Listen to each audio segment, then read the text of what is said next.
I think the return of Saka was a hell of a boost just for the fans in general, and the season is kind of a bit on the Champions League, if you would say, because I do feel that Liverpool will kind of run away with the title. And it was something else, that reception when he came on. He'd been out for 101 days. He gets a goal inside his first 7 minutes back. But it just seemed to be an energy that kind of coursed through the veins of the supporters, then into the team as well. I know, I just went out to warm up, I was stretching and I thought they scored.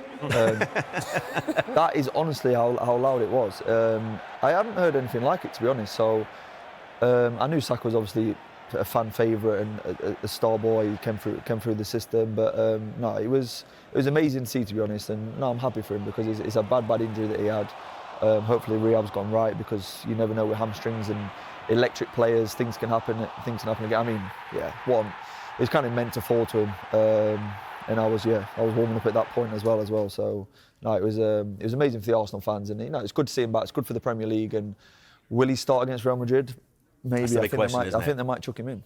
Well, I mean, Danny, you look at it, that's his 68th goal for Arsenal in all competitions, but the first ever that he scored as a substitute, which just underlines his importance to this Arsenal side. And when he comes on in that game, when you see him normally for Arsenal, he just causes the players around him to raise their games as well, doesn't he?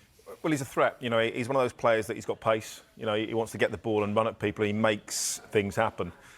And that's not always just for himself. There's other players. If he makes a run in behind, the fullback drops, defence drop, someone else can drop into space. Odegaard can find more space in those areas. That they haven't really had that threat, and they've lost something because of that. Had he have stayed fit, would they have got closer to Liverpool? Probably, but I don't think close enough. I think Liverpool, you have to say, have been superb this season. They've been fantastic in the league, especially. Mercy's right. They're not going to lose 4 games. And even if they do, Arsenal still have to win every single game. Exactly. Of that. The title is pretty much theirs. It would be the biggest collapse of all time if they didn't win it. But they'll just keep going. Obviously, they'll be a little bit disappointed. They're out of other competitions as well. But obviously, the league in Arne Slot's first season is something special. So that's really important. But Arsenal, there's just something missing. It's very, very difficult to put your finger on what it is. Everybody's had injuries. Everyone has to deal with injuries to key players. But from Arsenal, that X factor's just missing to get them to win a title. And just as Saka comes back, Jay, last night Gabriel picks up an injury. We had to find out how long he might be out for. It didn't look a good one. It looks like yet another hamstring injury for Arsenal this season. In the same way, it was a blow going forward having Saka out for so long. Because of that relationship, particularly with Saliba at the back, how big a blow is this in terms of their Champions League aspirations, first of all? Yeah, I think it's a massive blow. I mean, I was talking to Merce off air, and we were saying that partnership is what is making Arsenal's backline so good. I think when one of them is missing, it's never as strong. And from my point of view, if I was playing against both, Saliba and Gabriel, I would prefer to play against Saliba than Gabriel, because when I look at the way Saliba plays, he's a rash. He's always tight to you. He's always bothering you. He's always getting involved in that physical battle. Where when you look at Saliba, he's more of a player. He'll like to run things out. So it's a massive blow.